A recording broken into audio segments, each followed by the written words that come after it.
Hello everyone, and welcome to another episode of the Daily Gwei Refuel, where I recap the latest news in the Ethereum ecosystem. I'm your host, Anthony Sassano, and today's the 1st of September 2022. Alright everyone, let's get into it. So I remember I mentioned Vitalik's proof of stake book, I think a few months ago when he first kind of announced it, and he's kind of shared another tweet today saying that you can now get a signed digital copy of the book and an NFT at proofofstake.gitcoin.co, and Vitalik's share of all the proceeds will go to Gitcoin grants public goods. So if you want to support public goods and get yourself a signed digital copy and NFT of his book, you can do so at this link at proofofstake.gitcoin.co, and I'll link this in the YouTube description for you as well. I'm really looking forward to reading this book. I think that, it's taken so long for us to get to the merge, which is obviously happening in a couple of weeks, and within that is the proof of stake consensus mechanism, Sybil resistant mechanism itself, right? Like there's been a lot of iteration on that over the years. It's a brand new, it's state of the art. It's just, it really took a lot of brain power, a lot of time to get to where we are today in that, and it's not perfect, right? Like it's never going to be perfect. Nothing's ever perfect, but there's still a lot of things coming to a lot of improvements coming, but I think this book is going to chronicle the journey that, to get to proof of stake Ethereum from, I think, Vitalik's point of view, which I'm obviously very, very excited to read about because we don't really get stuff like that a lot of the time. Like Vitalik definitely writes a lot. He writes a lot of blog posts, but, in terms of kind of like a book diving really deep into something that is potential. This is essentially his life's work. Yes, Ethereum, he's responsible for creating Ethereum itself, and that's part of his life's work. But his biggest impact in Ethereum, I think, will be proof of stake, right? He's obviously going to, done a lot for Ethereum over the years, and going to be doing a lot in the future. But in terms of his biggest impact and what he'll probably be remembered for the most within Ethereum, it'll be with coming up, or at least kind of like being a massive contributor to the proof of stake effort, especially from like a research perspective. So I'm just gonna, once this kind of like book comes out, which is September 27th, by the way, I'd be very excited to read it and read from his point of view. So I'll link this in the YouTube description for you, and you can go check it out.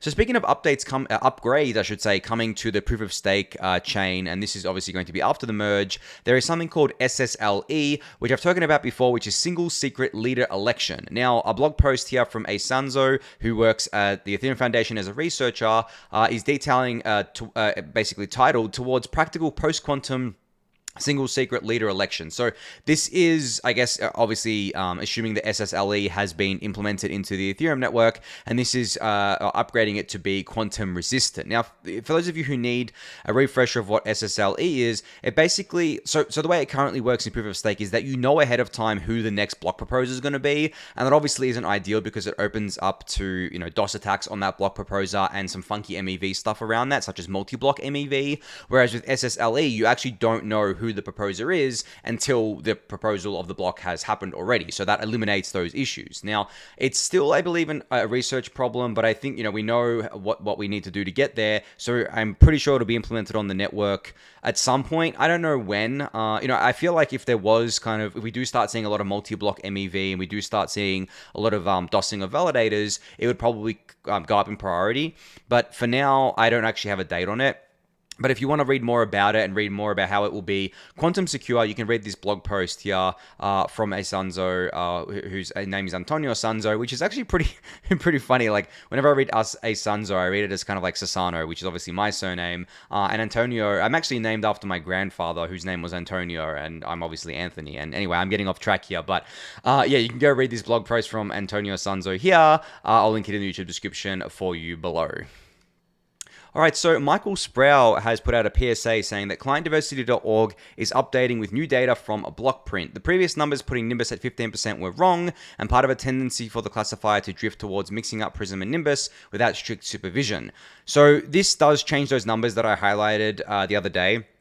I remember I kind of like highlighted this and saying it was cool to see Nimbus and Teku basically neck and neck, and to see Prism come down a lot and basically be neck and neck with Lighthouse. But as Michael said, data here was taking too much of Nimbus and giving it to, too much of Prism, Prism's share and giving it to Nimbus, which kind of like made the data incorrect here. So you can see the updated data, which still is fine. Prism's just under 45% here, Lighthouse at 33%, Teku at 17%, and Nimbus at around 4%. 0.04%, and Lodestar is at 0.05% there as well. So yeah, I mean, not as good as before, but not as bad. Like, you know, I actually opened this up after reading this tweet. I'm like, oh no, here we go. Prism's going to be back up at like, you know, over 50% or something like that. And no, they're not. So the client diversity is still very good. Obviously, we would like it to be lower than that. I mean, it can always be improved, but it looks very, very good. And you can see there's two data sets that this pulls from. There's Sigma Primes, Blockprint, and Mega Labs. Look, Mega Labs has Grand Iron at 3.6% here. And I don't know if Sigma Primes Sigma Prime's data tracks that client. So you can see the numbers are different here. Lighthouse is more, Prism is less. But they're pretty similar. Like, they're not vastly different, which I think is pretty good. But yeah, I mean, the client diversity is still intact here, which is really great to see.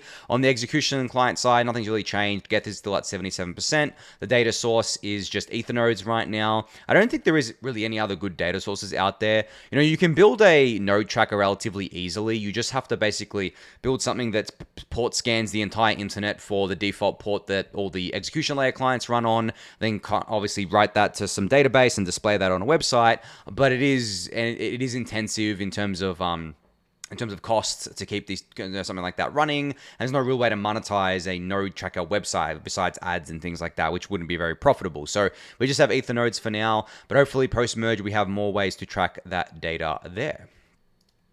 All right, so I think the biggest news over the last couple of days was Arbitrum Nitro finally going live. So it is obviously live on the network today. You can go use it. You can go get all the benefits from it. The benefits are quite immediate, actually. You can see here that Arbitrum's fees have dropped for sending ETH by about half. Swap tokens are about kind of like 9 cents, which is dropped as well, same as Optimism.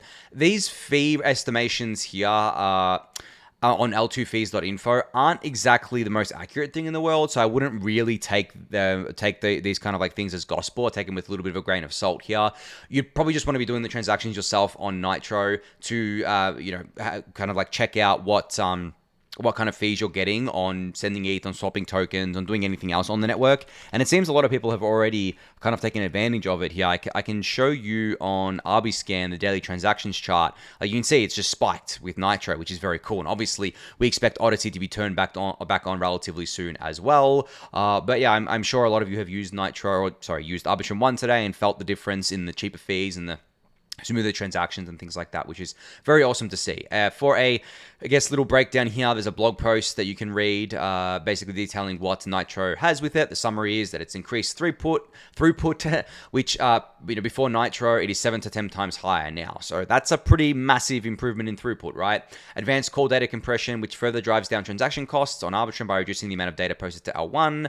Ethereum L1 gas compatibility. So it brings pricing and accounting for EVM operations perfectly in line with Ethereum, which is going to lead to better gas estimation. Additional L1 interoperability.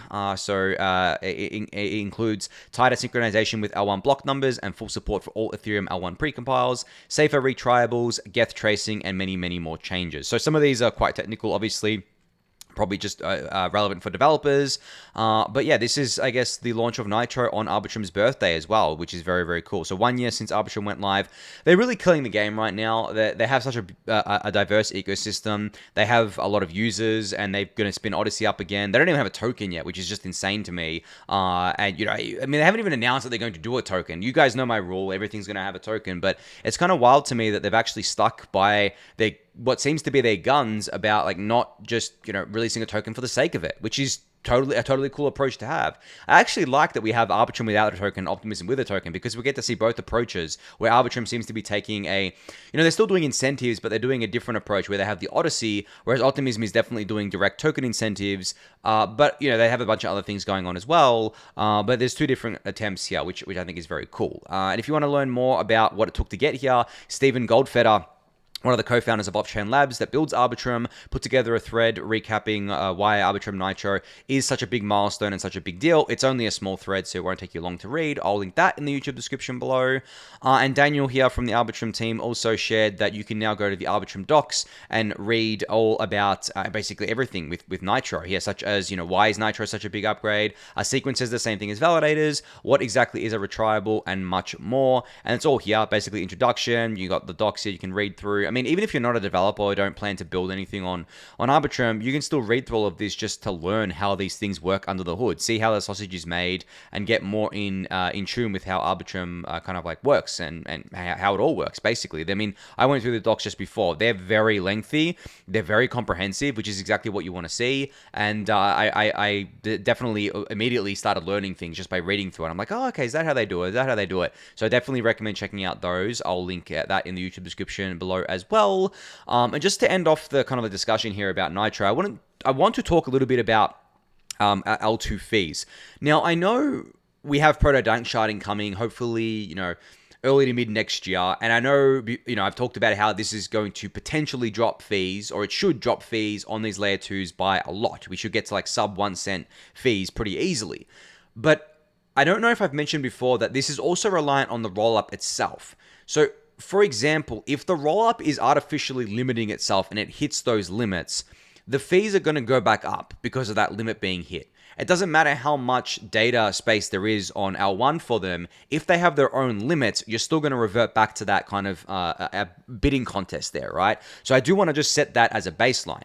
Now, in saying that, we would expect both the major, I guess, rollups today, such as the most generalized major rollups like Arbitrum and Optimism, to have much more throughput than they do. I mean, Arbitrum just upgraded to 10 times throughput. I think Redstone from Optimism has something similar coming, and we expect them to keep scaling that throughput up over time so that once the danksharding comes, they can tune themselves to have to take full advantage of it and get those costs down even more. I mean, the thing is that like right now the costs will vary with the gas price of Ethereum layer 1, which is about 20 Gwei right now, and you can see it's only 4 cents at 20 Gwei, which is very, very cheap. I mean, that's for sending ETH. For swapping tokens is 12 cents. That's dirt cheap, guys. Like, imagine if the Gwei goes back up to 100, which was basically the average that it was during the bull market.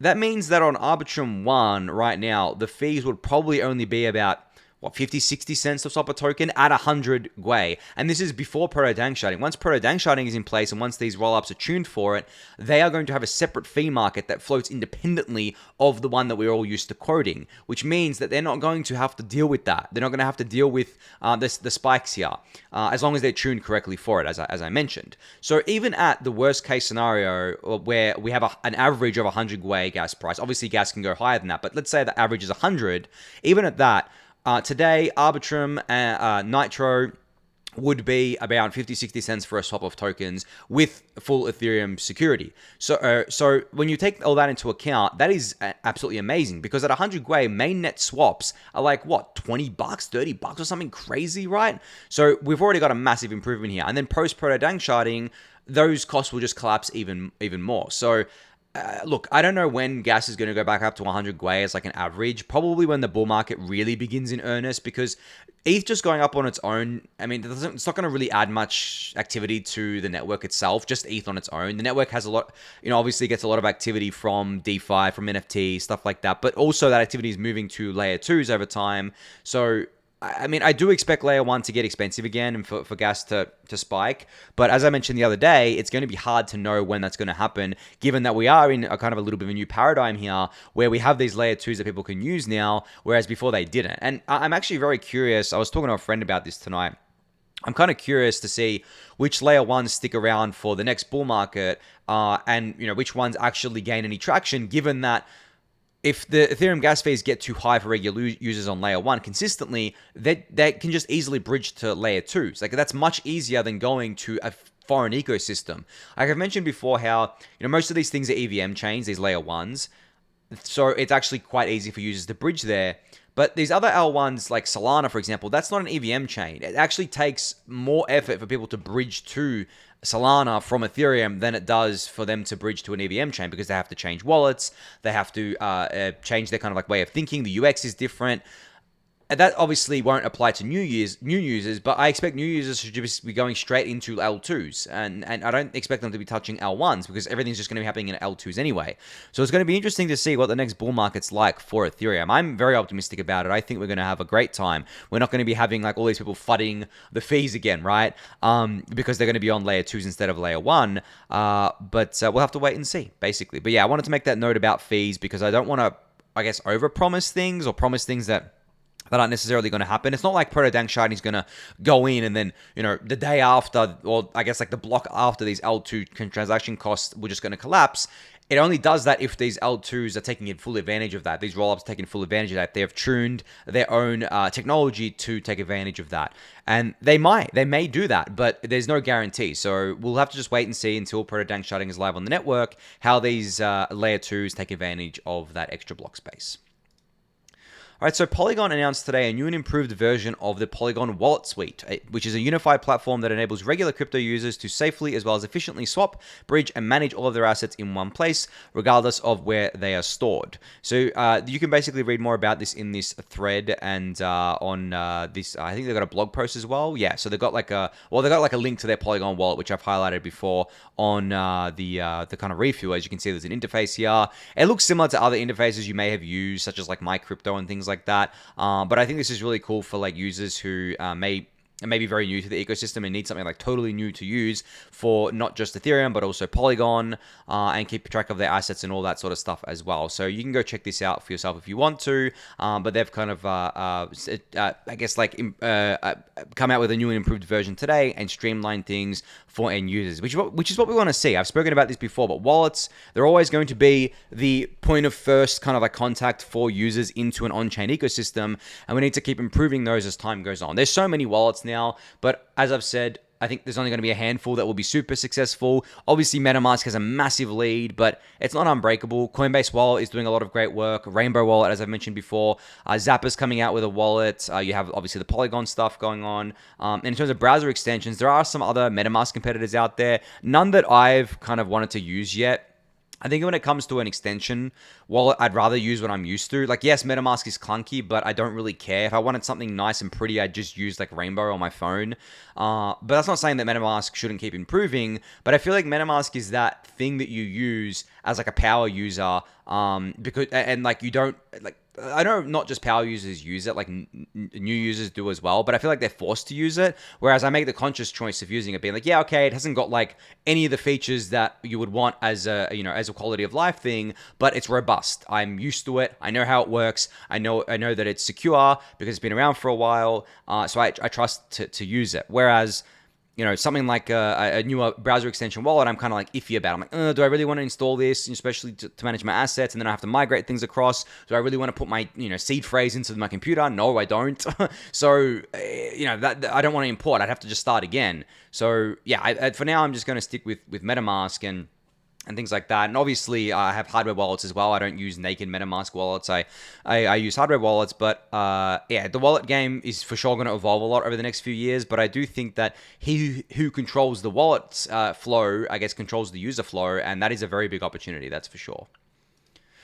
All right, so speaking of L2s and their traction, you can see here Michael Silberling from the OP Labs team today shared that the largest month for transaction and gas used in Optimism happened in August. So you can see 4.3 million transactions happened in the month, and then you can see the L2 gas used was about 3.85 trillion, I believe.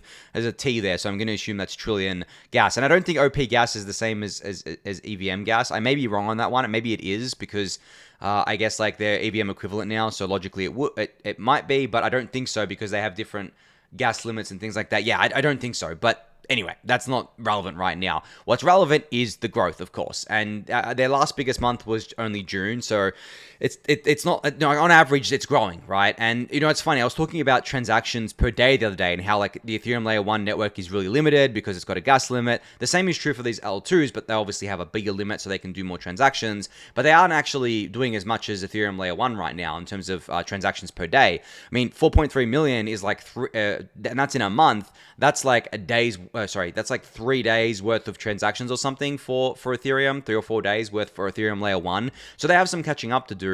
But at the same time, Ethereum layer 1 is at capacity. There is no way to get any more transactions unless the transactions go from being, smart contract interactions to just like ETH only. I explained that the other day, so I won't rehash it here. Whereas these L2s are just going to keep growing. Like, they're not even anywhere close to their final forms. Like, they're so early. Even with Nitro Live, I mean, I'm sure they're already working on the next major upgrades coming to Arbitrum 1. Optimism has Bedrock coming relatively soon. Not Redstone. I think I said Redstone before, which is Rocket Pool's thing. Optimism's thing is Bedrock.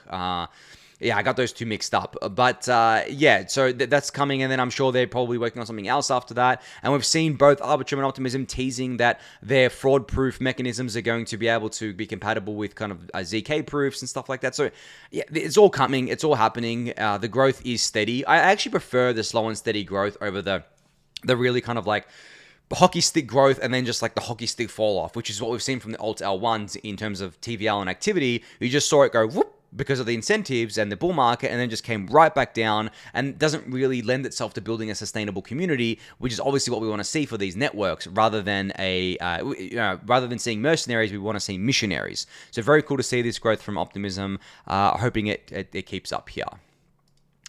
All right, so Julian Lambert here put together a really great thread on providing liquidity on Uniswap. So he starts off by saying, providing liquidity in Uniswap v3 can be 600 times more capital efficient than on Uni v2. However, most use a passive approach, readjust their position too frequently, or provide liquidity to low yield pools. Here are 10 tips to make your Uni v3 LPing 10 times more efficient. So obviously, if you're a Uni LP or thinking of being one, you should definitely check out this thread. I'll link it in the YouTube description below.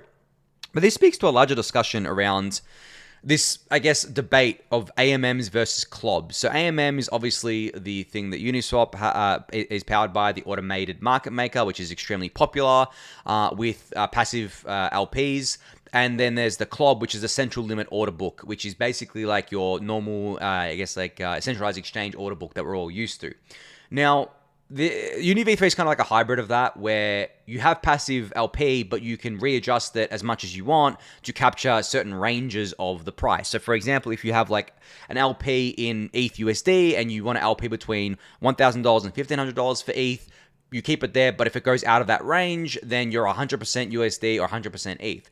So you would adjust that range over time. And then you can get tighter and tighter and tighter with your ranges, obviously depending on how often you're updating it and things like that, gas cost factor into it and all that sorts of stuff there. So you have to kind of come up with a strategy that is very profitable, and that's what Julian actually does in this tweet thread here. But yeah, the debate, I think, rages on, really, because the reason why CLOBs don't really work in DeFi, at least right now, is because they require some insane scale. They do, like, for the best exchanges, the ones that people like the most are the ones that give them really good latency with their trades, especially like high frequency traders or just traders in general. They want to know that when they post their trade, it's not just going to get stuck, it's actually going to get filled, right? They want to know if they have stop losses, they're going to get filled, the market's going to react to it, the system's going to react to it. They want stability. And they want really, really fast feedback and stability on this. To build that in a DeFi sense, you would have to do something like what DYDX did, which is they centralized the order book, right? So I'm talking in a full DeFi sense, like a fully decentralized CLOB is very, very hard, if not impossible. I don't think it's impossible, actually. I shouldn't say that. I think using a ZK technology, Starkware's, I think, being a proponent of this, you can actually get the latency down enough. But right now, it seems that a central or kind of like off-chain order book, which controls all of that flow, and then having things on chain, such as technically having things as part of the L2, the settlement and being on L1 is the hybrid approach. But yeah, that debate seems to be raging on still. So I'm curious to see how that shakes out there. But if you are a Uni LP and you feel like you could be getting more yield out of your LPs by being more active, you should definitely check out this thread here for tips on that, and I'll link it in the YouTube description below for you. All right, so Metropolis, or I should say Orca Protocol, rebranded to Metropolis today. So I think I've mentioned Orca Protocol a few times on the refill before. I think I should disclose that I'm an investor in them. But they're basically an on-chain permissions for DAO working group. So basically building or tooling infrastructure for DAOs here. So they changed their name from Orca Protocol to Metropolis. I think this was done because there is a popular exchange on Solana called Orca or something, and then there was kind of like naming confusion. So obviously you don't want that. So I think Metropolis is a great name. So yeah, they've rebranded to Metropolis here, and also they've got a whole blog post here talking about what they're working on, DAOs as cities. I mean, if you're into DAOs, you should definitely be following this project. They're doing a lot of great work around DAOs. They're at the core of it. They really are helping a lot of early stage and bigger DAOs to be better DAOs, because I think I've said DAOs a lot of times in the last 10 seconds, but I think DAOs right now are suffering from a pretty big issue, or have been traditionally suffering from pretty big issues of just not knowing what direction they want to go in. Because I've mentioned it before that a lot of DAOs think that shouldn't have any form of leadership or coordination. It should just be a free-for-all. It should just be a flat organization and just like essentially anarchy. Things can get done in that environment, but not very efficiently and not very effectively. And I can give an example of this outside of crypto. Valve, the video game company. Now, for those of you who don't know Valve, they're a huge video game company. They're very popular. They made games such as Portal, Team Fortress, Half-Life, Dota 2, and they made the Steam Deck little handheld PC console as well. So they're very popular. They've been around for ages. They made Steam itself. I should mention Steam. They made Steam stuff, but the problem with Valve is that they're a flat organization. That's their structure. There is obviously Gabe Newell, who's the founder. He sits at the top, but the way their organization is structured is that like there's no managers everywhere. It's not like a hierarchy and not like a corporate thing. It's kind of like a flat thing. And because of this, they haven't really produced games in a long time. I mean, there's this kind of like meme about Half-Life 3 taking forever to come out, and I think that's due to the fact that they have this flat organization. It just takes them forever to do anything because people are allowed to work on whatever they want. As far as I know, there's not really any hard deadlines and things like that, and you can go from project to project. It just depends on what people want to work on. Now, as I said, things can happen. They released the new game recently, Half-Life Alyx, right? And that was really good. And they released the Steam Deck. But in general, they don't do that much. They used to make many more games, and they don't really make games these days, that many games these days. There's still a successful business, but it's a different kind of success. I think it's much worse for DAOs, especially DAOs of projects that haven't found product market fit, when they're like, we're just going to have a flat organization. No one's going to be in charge of anyone. It's a free-for-all. Just do what you want, blah, blah, blah, blah. And then everyone's just like, okay. I don't know how big of Lord of the Rings fans you guys are, but it's kind of like when Sauron is defeated in Lord of the Rings and the orcs are just like, what do we do now, right? Like, they've got no leader. They're like all aimlessly wandering around, wondering what to do. That's kind of like what DAOs are. Like, they're just wandering around being like, okay, this DAO is cool. I'm going to participate. Okay, there's some things that need to be done. I'm going to go do it. And then, like, this person gets bored of it and just leaves, and that gets stuck in development hell, right? So you need leadership. You need structure. And that's what Metropolis is trying to do, is basically frame their technology, frame their tooling around this concept of working groups, which I've talked about before in the context of index co-op and how they've kind of structured it as well. And I think that working groups are good, but also have their limitations, right? Like, you don't want to have too many working groups because then there's just too many people doing too many things, and it's very hard to keep track of. And it's very hard to scale those things, especially for DAOs. Obviously, to scale them, you need some pretty, gnarly hierarchy. I mean, look at the biggest businesses in the world, the biggest corporations in the world. There's huge hierarchy. The government could be looked at the same thing. Like, there's huge bureaucracy in these organizations because there's just so much kind of people, so many things to get done, and you need that kind of structure there. Whereas we can do it differently with DAOs, but I think we have to keep on with the core principles of organization. We have to have leadership. We have to have coordination, but that doesn't mean that it's centralized. It can still be decentralized and distributed, but you still have people that are, I guess, leading the charge, so to speak. But yeah, anyway, I guess you can go read this thread from Metropolis and learn more about them. I'll link it in the YouTube description below. Right, just to finish us up here today, I've got two podcasts that I wanted to shout out. So Viktor Bunin from Coinbase on the Coinbase podcast here put together a podcast between Brian Armstrong and Vitalik Buterin discussing the decentralization of Ethereum, credible neutrality of Ethereum, and the OFAC stuff. So if you haven't listened to this yet, you definitely be sure to do so. I'll link that in the YouTube description below. And the last thing here is just that I did a merge podcast with Jason Choi from the Blockcrunch podcast. You should definitely go check this out, talk about all things the merge. I don't think I spoke about this the other day on the refill. If I did, apologies for doubling up here, but you can go give this a listen. It's about an hour worth of merge content, and it was really great talking to Jason. But I think on that note, that's going to be it for today. Just a reminder that there's no refuel again tomorrow being Friday. I'll be back on Monday with a fresh episode. So have a good weekend, everyone, and thank you for listening and watching. Be sure to subscribe to the channel if you haven't yet. Give it a thumbs up, subscribe to the newsletter, join the Discord channel, and I'll catch you all next week. Thanks, everyone.